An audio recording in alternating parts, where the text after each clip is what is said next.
Ассалаумағалейкум көрермендер, қалайсыздар?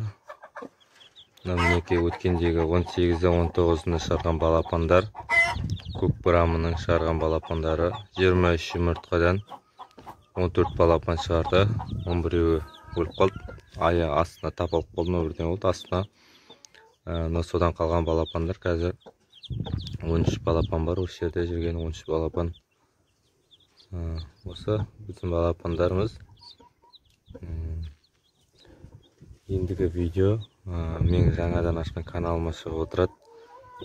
Соған тіркеліңіздер, видеолар содан қараңыздар. Ендігі видеолар сол каналыма шығып тұрады. Әзірге осы, жақсы сау болыңыздар.